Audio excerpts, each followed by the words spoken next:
André Malraux, écrivain engagé et ministre de la Culture du général de Gaulle, a un jour déclaré « Le XXIe siècle sera religieux ou il ne sera pas ».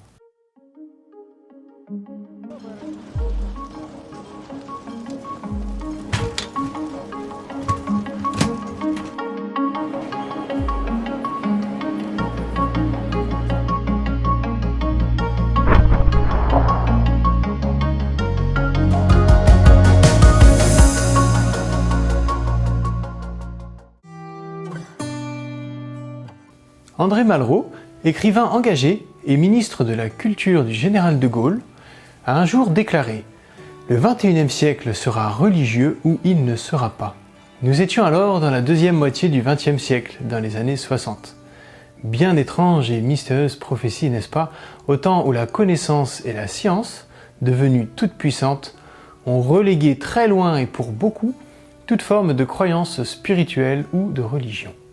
Je connaissais cette phrase depuis bien des années, et voilà que, le temps passant inexorablement, nous y sommes arrivés à ce fameux XXIe siècle.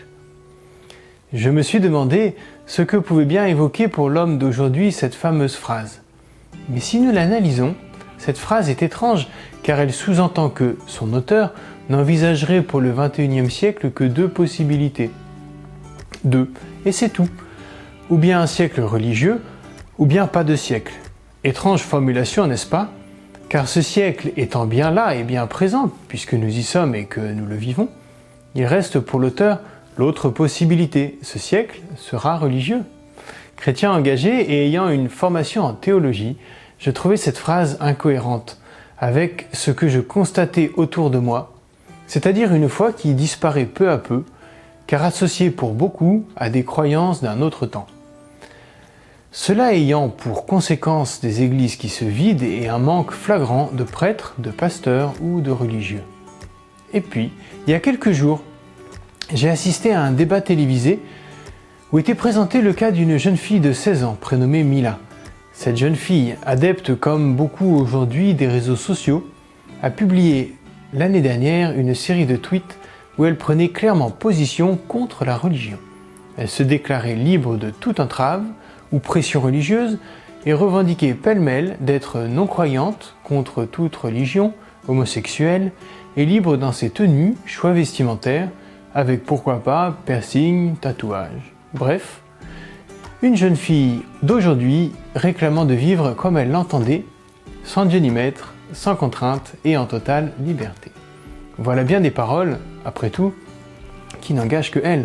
Ce sont des choix et bien dans l'air du temps d'une certaine jeunesse d'aujourd'hui. Oui. Mais ces propos et ces déclarations furent considérés par certains comme une provocation insupportable et une campagne de dénigrement et de haine fut alors lancée contre elle. Les pires châtiments furent promis à elle et à sa famille. Elle commença à recevoir, via les réseaux sociaux, des centaines puis des milliers d'insultes et de menaces, entre grossièreté, provocation et haine. Ces messages parlaient tous de représailles pour cette impie, avec menaces de passage à tabac, de viol et même de mort.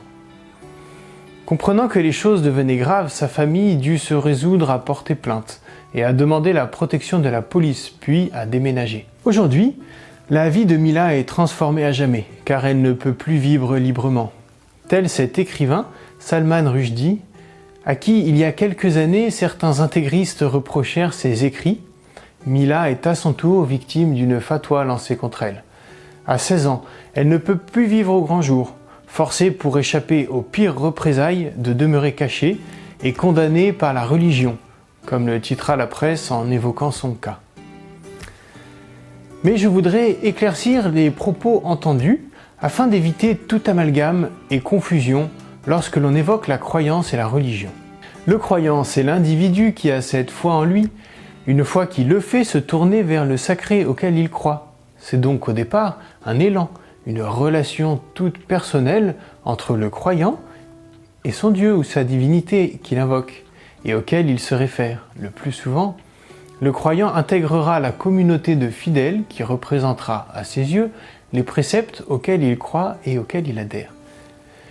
La religion, quant à elle, c'est l'organisation toute humaine qui permet aux différents croyants de se rassembler autour de rites, de cérémonies, de gestes acceptés par tous les fidèles de cette religion.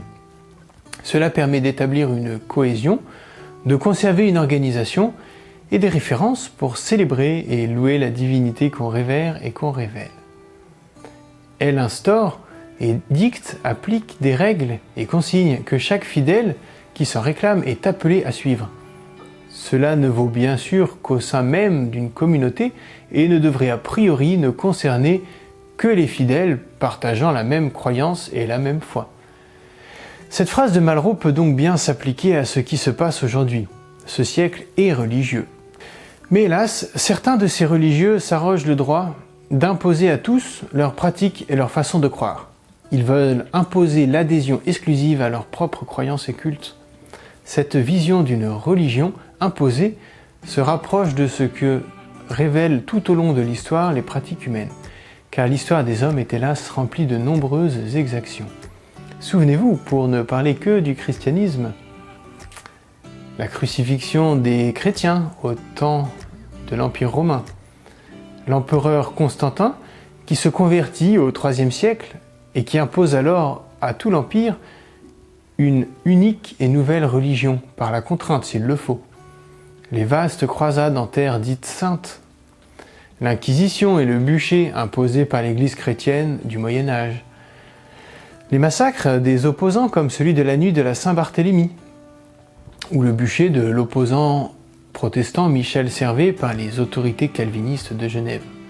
Et aujourd'hui, ici en France, certains religieux veulent imposer, sous peine de mort, leur compréhension et leur vision de la religion, leurs rites, leurs croyances et leur façon de vivre la foi. Oui, de tout temps, les hommes, mêlant politique et religion, ont voulu imposer à tous leur propre vision de la religion. Je ne sais quelle vision de l'avenir avait traversé l'esprit de Malraux en prononçant sa célèbre phrase. Mais en tant qu'homme de foi, je tremble d'être confondu avec ceux qui invoquent la religion pour n'en faire ressortir que violence et autoritarisme dictatorial. Si ce siècle doit être religieux, je souhaite que ce soit pour une foi et une religion basée sur la liberté, le respect, le don de soi, l'entraide, le partage. En un mot, sur l'amour. La France, terre de laïcité, prône et défend la libre expression religieuse. Le culte y est libre et ne peut être imposé à personne. Dans ces temps de crise, déroutantes par tant de forces qui s'affrontent et s'entrechoquent, je pense à toi, Mila, et j'espère que ton chemin croisera un jour cette religion du XXIe siècle. Tu sais, celle-là même qui désire faire connaître non pas un Dieu justicier et vengeur, mais un Dieu qui pardonne, qui se sacrifie et qui donne sa vie pour l'humanité afin qu'elle vive épanouie, libre et heureuse. Mon rêve, c'est que chaque humain qui se réclame de cette religion n'ait pour seul but que de vivre en paix avec son semblable, quel qu'il soit. Qu'il n'ait pour seul message la compassion, le partage, le respect et l'amour.